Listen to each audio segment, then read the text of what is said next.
ಈಗ ನಮ್ಮ ಆರೋಗ್ಯ ಇಲಾಖೆಯಲ್ಲೂ ಇದೇ ತರ ಡೆಂಗ್ಯೂ ವಿರೋಧಿ ಮಾಸಾಚರಣೆ, ಮಲೇರಿಯಾ ವಿರೋಧಿ ಮಾಸಾಚರಣೆ ಅಂತ ಮಾಡ್ತೀವಿ. ಇದರ ಉದ್ದೇಶ ಏನಂದ್ರೆ ಪೋಷಣ್ ಅಭಿಯಾನ ಅಂತ. ಇವರು ಪೌಷ್ಟಿಕ ಆಹಾರದ ಬಗ್ಗೆ ತಾಯಿ ಮತ್ತು ಮಕ್ಕಳ ಇಲಾಖೆಯವರದು. ತಾಯಿ ಮತ್ತು ಮಕ್ಕಳು ಮುಖ್ಯವಾಗಿ ಅವರಿಗೆ ಪೌಷ್ಟಿಕ ಆಹಾರ ಬೇಕು. ಪೌಷ್ಟಿಕ ಆಹಾರ ಮುಖ್ಯವಾಗಿ ಅವ್ರ ನ್ಯೂಟ್ರಿಷನ್ ಏನು ಇಂಪಾರ್ಟೆಂಟ್, ಬಾಡಿಗೆ ಆರೋಗ್ಯವಾಗಿ ಇರಬೇಕಂದ್ರೂ ಆಹಾರ ತುಂಬಾ ಇಂಪಾರ್ಟೆಂಟ್. ನಾವು ಏನು ಊಟ ಮಾಡ್ತೀವಿ, ಏನು ನೀರು, ಗಾಳಿ ಮತ್ತೆ ಆಹಾರ ಅನ್ನೋ ತುಂಬಾ ಇಂಪಾರ್ಟೆಂಟ್ ನಮ್ಮ ಬಾಡಿಗೆ. ಸೊ ಉಸಿರಾಟ ಎಷ್ಟು ಶುದ್ಧವಾಗಿರ್ಬೇಕು ಅಂದ್ರೆ ಗಾಳಿ ಎಷ್ಟು ಶುದ್ಧವಾಗಿರ್ಬೇಕು, ವಾಯು ಮಾಲಿನ್ಯ ಆಗಿರಬಾರದು. ಅದೇ ತರ ಆಹಾರ ಅನ್ನೋದು ಶುದ್ಧವಾಗಿರ್ಬೇಕು. ಪೌಷ್ಟಿಕ ಆಹಾರ, ಪೌಷ್ಟಿಕ ಆಹಾರ ಅಂದ್ರೆ ಎಷ್ಟೋ ಜನ ಗೊತ್ತೇ ಇರಲ್ಲ. ಪೌಷ್ಟಿಕ ಆಹಾರ ಅಂದ್ರೆ ನಮ್ಮ ಬಾಡಿಗೆ ದಿನನಿತ್ಯದ ಕೆಲಸಗಳಿಗೆ ನಮ್ಮ ಬಾಡಿ ಆರಾಮಾಗಿದೆ ಅನ್ಸ್ಬೇಕು. ನಮ್ಮ ಬಾಡಿ ಅಂದ್ರೆ ಆರೋಗ್ಯವಾಗಿದ್ದೀವಿ ಅಂತ ನಮಗೆ ಗೊತ್ತಾಗ್ಬಿಡುತ್ತೆ. ಸೊ ನಮ್ಮ ದಿನನಿತ್ಯದ ಕೆಲಸಗಳಾಗ್ಲಿ, ನಾವ್ ಏನು ಕೆಲಸ ಮಾಡಕ್ ಆಗದೆ ಇರ್ಬೋದು, ಕೆಲವರು ಸುಸ್ತಾಗ್ತಾ ಇರ್ಬೋದು, ಕೆಲವರಿಗೆ ಏನೋ ಒಂದು ಪ್ರಾಬ್ಲಮ್ ಇರ್ತದೆ, ಅವೆಲ್ಲ ಆಗದಿರೋದ್ರೆ ಆರೋಗ್ಯವಾಗಿದ್ದಾರೆ ಅಂತ ಅರ್ಥ ಏನಂದ್ರೆ ಅವರೊಂದು ಪೌಷ್ಟಿಕ ಆಹಾರದ ಸೇವನೆ ಬಗ್ಗೆ ಗೊತ್ತಿರಬೇಕು. ಪೌಷ್ಟಿಕ ಆಹಾರ ಅಂದ್ರೆ ನಿಮ್ಗೆಲ್ಲ ಗೊತ್ತಿರೋದಂಗೆ ಸಮತೋಲನ ಆಹಾರ ಅಂದ್ರೆ ಕಾರ್ಬೋಹೈಡ್ರೇಟ್ಸ್, ವಿಟಮಿನ್ಸ್ ಮತ್ತೆ ಮಿನರಲ್ಸ್ ಅಂತ ಇರ್ತವೆ. ಅಂದ್ರೆ ಸಕ್ಕರೆ ಅಂಶ, ನಮ್ಮ ಊಟದಲ್ಲಿ ಸಕ್ಕರೆ ಅಂಶ ಒಂದು ಎಷ್ಟಿರ್ಬೇಕು, ಪ್ರೋಟೀನ್ಸ್ ಎಷ್ಟಿರ್ಬೇಕು, ಮತ್ತೆ ಇನ್ನೊಂದು ವಿಟಮಿನ್ಸ್ ಎಷ್ಟಿರ್ಬೇಕು, ಮತ್ತೆ ನಮ್ಗೆ ಮಿನರಲ್ಸ್ ಅಂದ್ರೆ ಲವಣಾಂಶಗಳು ಎಷ್ಟಿರಬೇಕು ನಮ್ಮ ಬಾಡಿಗೆ ಅಂತ ಎಲ್ಲ ಗೊತ್ತಿರ್ಬೇಕು.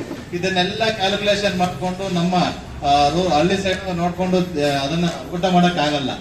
ಆದ್ರೆ ಯಾವ ತಿನ್ನಬೇಕು, ಯಾವ ತಿನ್ನಬಾರದು ಅನ್ನೋದು ಗೊತ್ತಿರಬೇಕು.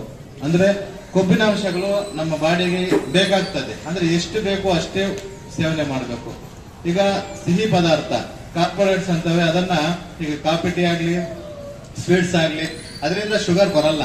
ಆದ್ರೆ ಶುಗರ್ ಬಂದಿರೋರು ತಿನ್ನಬಾರ್ದು ಅನ್ನೋದು ಯಾಕಂದ್ರೆ ಶುಗರ್ ಇರುತ್ತೆ, ಆದ್ರೆ ಅದನ್ನ ಸಿಹಿ ಪದಾರ್ಥ ಇಲ್ಲ ಜಾಸ್ತಿ ತಿನ್ನಷ್ಟು ಏನಾಗುತ್ತೆ, ಅವ್ರ ಶುಗರ್ ಲೆವೆಲ್ಸ್ ಜಾಸ್ತಿ ಆಗ್ತವೆ.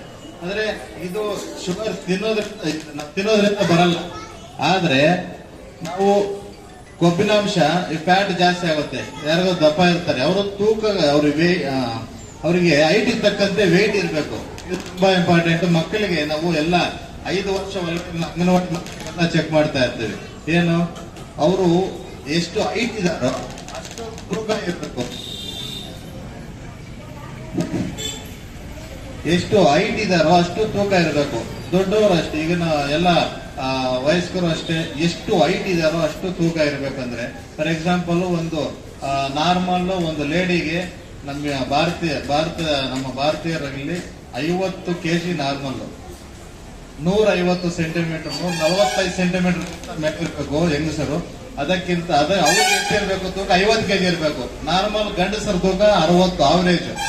ಸೊ ತೂಕ ಯಾಕೆ ಇಂಪಾರ್ಟೆಂಟ್ ಆಗುತ್ತಂದ್ರೆ ಈಗಿನ ಕಾಲದಲ್ಲಿ ಎಷ್ಟೊಂದು ಈ ಕೆಲಸದ ಒತ್ತಡದಲ್ಲಿ ಅವರು ಗಮನ ಕೊಡ್ತಿಲ್ಲ ಆರೋಗ್ಯದ ಬಗ್ಗೆ. ಅಂದ್ರೆ ತೂಕ ಜಾಸ್ತಿ ಆಗ್ತಾ ಇರ್ತಾರೆ, ವೇಟ್ ಜಾಸ್ತಿ ಆಗ್ತಾ ಇರ್ತಾರೆ. ಅದರಿಂದ ಏನಾಗುತ್ತೆ, ಕೊಬ್ಬಿನಾಂಶ ಬಾಡಿ ಜಾಸ್ತಿ ಆಗಿ ಕೊಲೆಸ್ಟ್ರಾಲ್ ಜಾಸ್ತಿ ಆಗಿ ಬ್ಯಾಡ್ ಕೊಲೆಸ್ಟ್ರಾಲ್ ಅಂತ ಬರುತ್ತೆ. ಬ್ಯಾಡ್ ಕೊಲೆಸ್ಟ್ರಾಲ್ ಯಾವ್ದ್ರಲ್ಲಿ ಇರುತ್ತೆ ಅಂತ ನಿಮಗೆಲ್ಲ ಗೊತ್ತಿರುತ್ತೆ. ಎಣ್ಣೆ ಪದಾರ್ಥ ಕರೆದಿರೋಪಡಿಸಿಕೊಳ್ಳುವ ಒಂದು ಅವಕಾಶ ಇದು. ಹಿಂದೆ ನಮ್ಮ ಚಿಕ್ಕ ಮಕ್ಕಳು ಪೌಷ್ಟಿಕತೆಯಿಂದ ಮತ್ತೆ ಅನೇಕ ರೋಗಗಳಿಂದ ಬಳಲ್ತಿದ್ರು. ಆ ಒಂದು ವಿಚಾರವಾಗಿ ಸರ್ಕಾರ ಒಂದು ತೀರ್ಮಾನಕ್ಕೆ ಬಂದು ಮಕ್ಕಳಿಗೆ ಪೌಷ್ಟಿಕತೆ ಇದ್ರೆ ಅನೇಕ ರೋಗಗಳು ಆರೋಗ್ಯವಾಗಿರ್ತಾರೆ, ನನ್ನ ಜೊತೆಗೆ ಇಟ್ಕೊಂಡು ಮಕ್ಕಳು ಹುಟ್ಟೋದಿಲ್ಲ, ಒಳ್ಳೆ ಬಲಿಷ್ಠವಾಗಿ ಮಕ್ಕಳು ಇರ್ತಾರೆ ಅನ್ನೋ ಉದ್ದೇಶಕ್ಕೆ ಈ ಒಂದು ಪೋಷಣ ಅಭಿಯಾನ ಯೋಜನೆಯನ್ನ ಜಾರಿಗೆ ತಂದು ಗರ್ಭಿಣಿಯರಿಗೆ ಮತ್ತು ಬಾಣಂತಿಯರಿಗೆ ಒಂದು ಪೌಷ್ಟಿಕತೆ ಆಹಾರವನ್ನ ಕೊಡುವುದರ ಮೂಲಕ, ಹಾಗೆ ಅರಿವನ್ನ ಮುಟ್ಟಿಸುವುದರ ಮೂಲಕ ಅವರಿಗೆ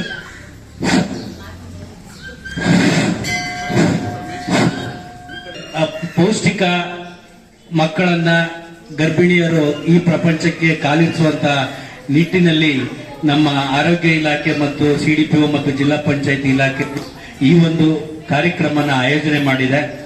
ದಯಮಾಡಿ ಎಲ್ಲ ಈ ಪೋಷಕರು ಈ ಒಂದು ಕಾರ್ಯಕ್ರಮನ ಉಪಯೋಗಿಸ್ಕೊಳ್ಬೇಕಾಗಿದೆ.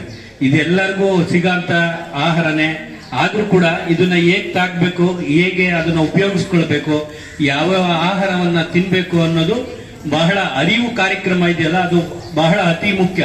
ಈಗ ನಮ್ಮ ವೈದ್ಯಾಧಿಕಾರಿಗಳು ಅದ್ರ ಬಗ್ಗೆ ಎಲ್ಲ ತಿಳಿಸಿದ್ರು. ಅದೇ ರೀತಿ ಪೌಷ್ಟಿಕತೆಯನ್ನ ನೀವು ದೇಹಕ್ಕೆ ತೆಗೆದುಕೊಂಡ್ರೆ ನೀವು ಜನ್ಮ ಕೊಡುವಂತ ಮಕ್ಕಳು ಒಳ್ಳೆ ಪೌಷ್ಟಿಕತೆಯಿಂದ ಅವರು ಹುಟ್ಟುತ್ತಾರೆ ಅನ್ನೋ ವಿಚಾರವನ್ನ ಹೇಳಿದ್ದಾರೆ. ಹಾಗಾಗಿ ಈಗಾಗಲೇ ಉತ್ತರ ಕರ್ನಾಟಕ ಮತ್ತೆ ನಮ್ಮ ಭಾಗದಲ್ಲೂ ಕೂಡ ನೀವು ಕೆಲವು ಮಕ್ಕಳು ಅಂಗವಿಕಲತೆಯನ್ನ ಹೊಡ್ತಾರೆ, ಮತ್ತೆ ಅವರು ಸ್ಟೆಲಿಟ್ ದೇಹವನ್ನ ಹೊಂದಿರ್ತಾರೆ. ಅದು ಪೌಷ್ಟಿಕ ಅಂಶವನ್ನ ಒಳಗೊಂಡಿರಲ್ಲ. ಪೌಷ್ಟಿಕತೆ ಗರ್ಭಿಣಿಯರ ಅವಧಿಯಲ್ಲಿ ಪೌಷ್ಟಿಕತೆಯ ಆಹಾರವನ್ನು ಸೇವನೆ ಮಾಡಿದ್ರೆ ಮಕ್ಕಳು ಆರೋಗ್ಯವಂತರಾಗಿ ಹುಟ್ಟುತ್ತಾರೆ ಅನ್ನೋ ಉದ್ದೇಶಕ್ಕೆ ಈ ಒಂದು ಕಾರ್ಯಕ್ರಮವನ್ನು ಆಯೋಜನೆ ಮಾಡಿದ್ದಾರೆ. ನಿಜವಾಗ್ಲೂ ಈ ಒಂದು ಕಾರ್ಯಕ್ರಮಕ್ಕೆ ಅಂಗನವಾಡಿ ಕಾರ್ಯಕರ್ತೆಯರು ಅವರ ವ್ಯಾಪ್ತಿಯಲ್ಲಿ ಬರ್ತಕ್ಕಂಥ ಗರ್ಭಿಣಿಯರಿಗೆ ಒಂದು ಅರಿವು ಮೂಡಿಸುವಂತ ಕಾರ್ಯಕ್ರಮನ ಅವರು ಹಿಂದಿನಿಂದಲೂ ಮಾಡ್ತಿದ್ದಾರೆ, ಈಗಲೂ ಕೂಡ ಮುಂದೆನೂ ಮಾಡ್ತಾ ಇದ್ದಾರೆ. ಅವರ ಒಂದು ಅರಿವನ್ನ ಎಲ್ಲ ಗರ್ಭಿಣಿಯಂತೂ ನೀವು ಸದುಪಯೋಗ ಪಡಿಸ್ಕೊಳ್ಬೇಕು. ಹಾಗೆ ಆಶಾ ಕಾರ್ಯಕರ್ತೆಯರು ಅತಿ ಮುಖ್ಯವಾಗಿ ನಮ್ಮ ಗ್ರಾಮದಲ್ಲಿ ಇರ್ತಾರೆ. ಈಗ ಫಸ್ಟ್ ವೈದ್ಯಾಧಿಕಾರಿ ಅಂದ್ರೆ ಈಗ ಆಶಾ ಕಾರ್ಯಕರ್ತರೆ. ಈಗ ಅವರಿಗೆ ಒಂದು ಅರಿವನ್ನ ಮೂಡಿಸ್ತಾರೆ. ಅವರು ಒಂದು ಅರಿವನ್ನ ಗರ್ಭಿಣಿಯರು ತಗೋಬೇಕಾಗತ್ತೆ. ನಮ್ಮ ವೈದ್ಯಾಧಿಕಾರಿ ಕೂಡ ಅವರಿಗೆ ಮಾರ್ಗೋಪದೇಶಗಳನ್ನ ಕೊಟ್ಟಿರ್ತಾರೆ. ಆಶಾ ಅರಿವಿಗೆ ಗರ್ಭಿಣಿಯರಿಗೆ ಏನೇನು ಅರಿವನ್ನ ಮೂಡಿಸಬೇಕು, ಅವ್ರಿಗೆ ಏನೇನು ಅವರಿಗೆ ನೀವು ಟ್ಯಾಬ್ಲೆಟ್ ಆಗಲಿ ಯಾವ್ಯಾವ ಟೈಮಲ್ಲಿ ಕೊಡಬೇಕು ಅನ್ನೋ ವಿಚಾರವನ್ನೆಲ್ಲ ಅವರು ಮಾರ್ಗದರ್ಶನ ನೀಡಿರ್ತಾರೆ. ಆ ಕಾರಣ ನಿಮಗೆ ಮನೆ ಮುಂದೆ ಬಂದು ನಿಮ್ಗೆಲ್ಲ ಕೂಡ ಒಂದು ಅವೇರ್ನೆಸ್ ಅನ್ನ ಕೊಡ್ತಾರೆ. ಅವರ ಅವೇರ್ನೆಸ್ ನೀವು ಒಳ್ಳೆ ರೀತಿಯಲ್ಲಿ ನೀವು ಅವ್ರನ್ನ ಕನ್ಸಿಡರ್ ಮಾಡಿ ನೀವು ಒಳ್ಳೆ ಪೌಷ್ಟಿಕತೆ ಆಹಾರವನ್ನ ಮತ್ತೆ ಅವರು ಕೊಡೋ